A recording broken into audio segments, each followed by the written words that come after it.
Pada kesempatan kali ini, saya akan melakukan pengujian melalui program aplikasi SPSS, di mana pengujian ini diperuntukkan untuk memenuhi ujian akhir semester mata kuliah aplikasi analisis kuantitatif. Sebelumnya, perkenalkan, nama saya Ida Ayu Sastra Pradnyaulan dengan nomor induk mahasiswa 19211120005. Saya berasal dari konsentrasi manajemen keuangan.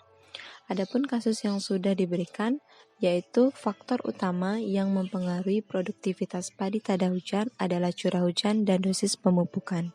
Berbasis data yang telah dikumpulkan, seseorang ingin mengetahui seberapa besar curah hujan dan pemupukan berpengaruh terhadap produktivitas padi. Berikut data-data yang sudah diberikan. Kemudian dalam kasus kali ini kita akan menjawab 6 soal. Yang pertama mengenai hipotesis, yang kedua uji asumsi klasik, yang ketiga uji regresi linier, yang keempat koefisien determinasi, yang kelima koefisien korelasi, dan yang terakhir adalah signifikansi hipotesis. Yang pertama adalah hipotesis. Di sini kita mendapatkan 6 hipotesis, yaitu HO1, curah hujan tidak berpengaruh terhadap produksi padi. HA1, curah hujan berpengaruh terhadap produksi padi. HO2, pemupukan tidak berpengaruh terhadap produksi padi. HA2, pemupukan berpengaruh terhadap produksi padi. HO3, curah hujan dan pemupukan secara bersama-sama tidak berpengaruh terhadap produksi padi. HA3, curah hujan dan pemupukan secara bersama-sama berpengaruh terhadap produksi padi. Nah, setelah menjawab hipotesis ini, kita akan masuk ke program SPSS dan kemudian kita memasukkan data-data yang sudah kita dapatkan tadi ke program aplikasi SPSS tersebut. Nah, sekarang kita masuk ke program aplikasi SPSS dan kita akan memasukkan data-data yang sudah ada ke program aplikasi SPSS. Yang pertama, kita klik variable view, kita masukkan semua variabel-variabelnya. Yang pertama variabel Y, selanjutnya ada X1, selanjutnya ada X2. Untuk mempermudah kita mengingat apa itu Y, X1 dan X2, kita bisa beri nama di sini. Yang pertama adalah untuk Y produksi padi. Yang kedua adalah curah hujan. Kemudian yang ketiga adalah pemupukan. Kemudian kita atur desimalnya menjadi 0. Kita klik lagi data view. Kemudian sudah ada variabel Y, X1, dan X2. Selanjutnya kita masukkan data sesuai dengan yang ada di tabel. Yang pertama 24, kemudian 21, kemudian 44, kemudian 22, dan seterusnya. Lakukan sampai semua angka yang ada pada tabel itu masuk ke dalam program aplikasi SPSS. Nah, semua data sudah masuk ke program aplikasi SPSS sesuai dengan data pada kasus. Di sini saya akan melakukan pengujian sekaligus, artinya dengan satu kali pengujian bisa menjawab ke-5 soal yang sudah ada untuk mempersingkat waktu. Dan selanjutnya kita klik analyze, kemudian regression, kemudian kita pilih linear. Kemudian produksi padi, kita masukkan ke dependent, curah hujan dan pemupukan, kita masukkan ke independent. Kemudian klik statistik, sehingga muncul kotak kerja linear regression. Kemudian klik estimate, model fit sudah, deskriptif, collinearity diagnostic, dan Darwin-Watson. Kemudian klik continue. Selanjutnya pada bagian plots kita arahkan S-resit ke Y, S-period ke X. Kemudian klik normal probability plot. dan klik continue. Kemudian pada bagian save, jika menginginkan menyimpan beberapa hasil prosedur uji ya, bisa diklik standardize. Ini standardize juga, yang ini min. Oke, sudah semua, klik continue. Kemudian pada option, apabila menghendaki beberapa perhitungan statistik lain dalam analisa regresi. 10. Oke, sudah, exit continue. Kemudian klik OK.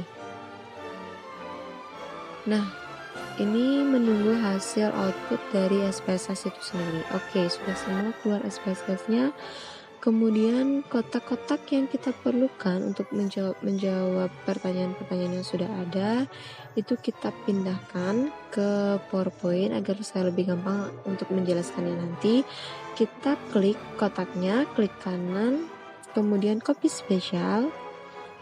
Semua centang keempat ini, kemudian save as default, klik OK. Oke, kemudian kita akan pindah ke PowerPoint. Baik, uji asumsi. Yang pertama adalah uji asumsi klasik. Model regresi linear berganda dapat disebut sebagai model yang baik jika model tersebut memenuhi asumsi normalitas data dan terbebas dari asumsi-asumsi klasik statistik, baik itu multikoliniaritas, autokorelasi, dan heteroskedastisitas. Pengujian asumsi klasik statistik dilakukan bersama-sama dengan proses uji regresi yang seperti sudah kita lakukan tadi. Yang pertama, kita akan menjelaskan uji normalitas data. Uji normalitas data kita mengambil grafik dari dependent variable atau produksi tadi. Di sini uji normalitas data bertujuan untuk mengetahui distribusi data dalam variabel yang akan digunakan dalam penelitian berdistribusi normal ataukah tidak. Data yang baik dan layak untuk digunakan dalam penelitian adalah data yang memiliki distribusi normal. Nah, normal data dapat dilihat melalui sebaran dari titik-titik residual yang berada di sekitar garis normal dari grafik normality probability. Nah, ini merupakan garis normal dan ini merupakan titik-titik residual. Dan untuk pengujian data kali ini, saya akan membaca interpretasinya. Terlihat bahwa sebaran titik-titik residual berada agak jauh dari garis normal. Nah, dengan demikian disimpulkan bahwa regresi tidak memenuhi persyaratan normalitas. Jadi pada pengujian kali ini, regresi itu tidak memenuhi persyaratan normalitas. Selanjutnya, uji asumsi klasik yang kedua adalah uji multikolineritas, di mana kita mengambil tabel koefisien A. Uji ini diperlukan untuk mengetahui ada tidaknya kemiripan antar variabel independen pada model regresi. Kemiripan antar variabel independen dalam suatu model akan menyebabkan terjadinya korelasi yang sangat kuat antara suatu variabel independen dengan variabel independen yang lain. Nah, model regresi yang baik itu adalah tidak terjadinya korelasi di antara variabel bebas atau tidak terjadi multikolineritas.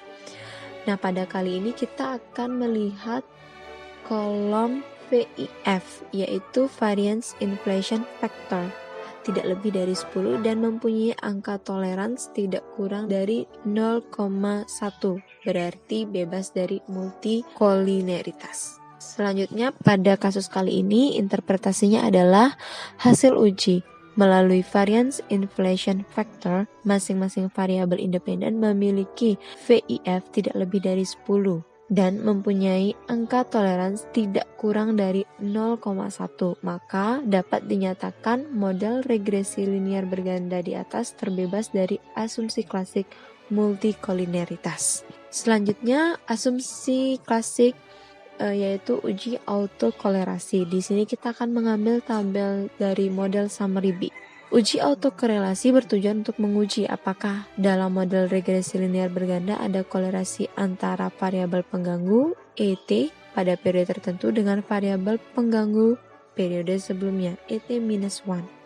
Model regresi bebas dari autokorelasi dapat dilihat dari nilai Durbin-Watson. Nilai ini ya teman-teman ya. Jadi interpretasinya pada uji asumsi klasik pada kali ini adalah pada output di atas nilai Durbin-Watson sebesar 2.581 berada di sekitaran 2.46 sampai 2.90, yang artinya tidak ada kesimpulan. Dengan demikian, model regresi linear berganda di atas tidak bebas dari asumsi klasik autokorelasi.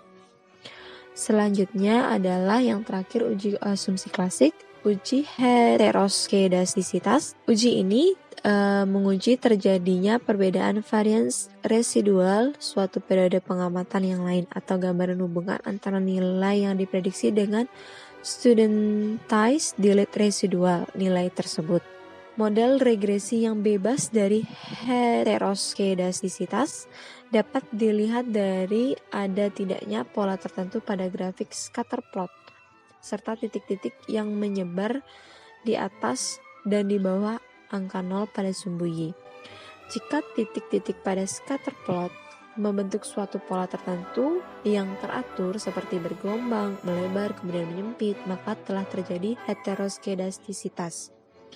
Nah, pada pengujian kali ini interpretasinya adalah pada output di atas terlihat bahwa titik-titik data menyebar di atas dan di bawah atau di sekitar angka 0. Oke, jadi tersebar di atas, di bawah, dan sekitar angka 0. Titik-titik data tidak mengumpul hanya di atas atau di bawah saja, jadi tersebar ya teman semuanya. Yang kemudian yang ketiga, penyebaran titik-titik data tidak membentuk pola bergelombang, melebar kemudian menyempit dan melebar kembali. Oke, jadi sudah untuk uji asumsi klasik. Baik, selanjutnya saya akan melakukan interpretasi dari uji regresi linear, deskriptif statistik, dan kita lihat pada kolom min. Oke, baik. Interpretasinya yang pertama adalah rata-rata produksi padi adalah 26.53. Rata-rata curah hujan adalah 88.13. Rata-rata pemupukan adalah 32.27. Kemudian yang kedua, saya akan mengambil variabel enter atau remove A.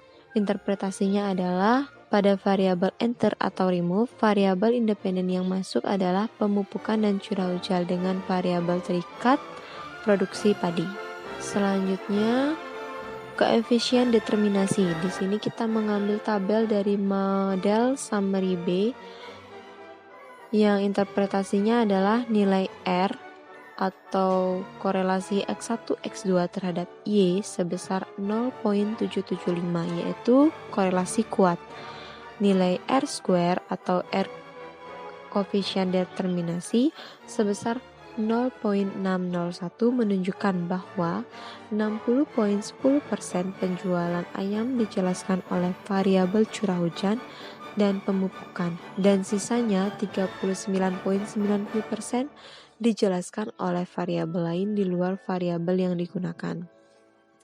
Yang ketiga adalah standar error estimate 4.445, lebih kecil dari standar deviasi 6.512, maka model regresi layak digunakan. Jadi 445 itu dilihat dari standar error of estimate, kemudian standar deviasi itu adalah 6.512.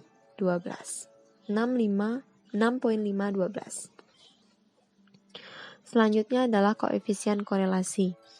Korelasi interpretasinya adalah di sini kita mengambil tabel correlation dan interpretasinya korelasi curah hujan dengan produksi padi signifikan karena nilai P sama dengan 0.000 atau P lebih kecil dari 0.05 dan nilai R sama dengan 0.762 yang artinya korelasinya kuat.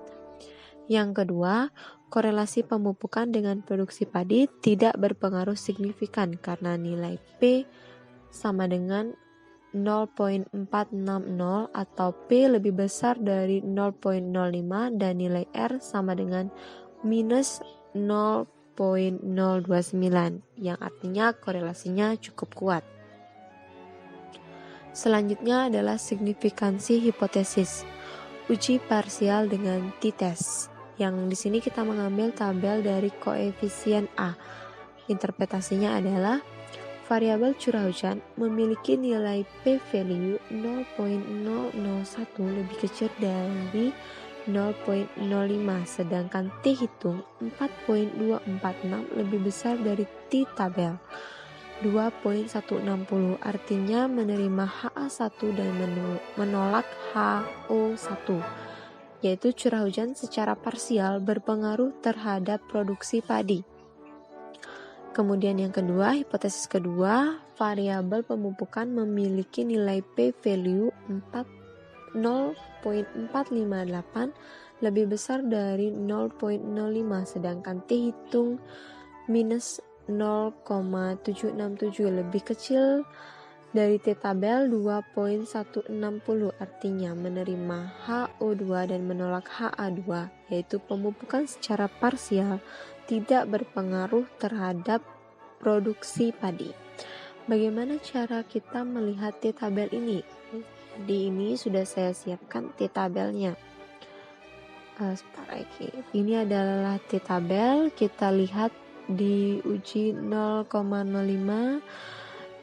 Jumlah data yang kita miliki adalah 15 data dikurangi dengan variabel independen. Variabel independen kita ada 2 ya. Jadi 15 dikurang 2 adalah 13. Oke, jadi kita lihat baris 13. Oke, dan selanjutnya lihat pada 0,05. Jadi ada angka 2.16037 sama seperti ini 2.160. Selanjutnya adalah kita masukkan ke dalam persamaan pada model regresi.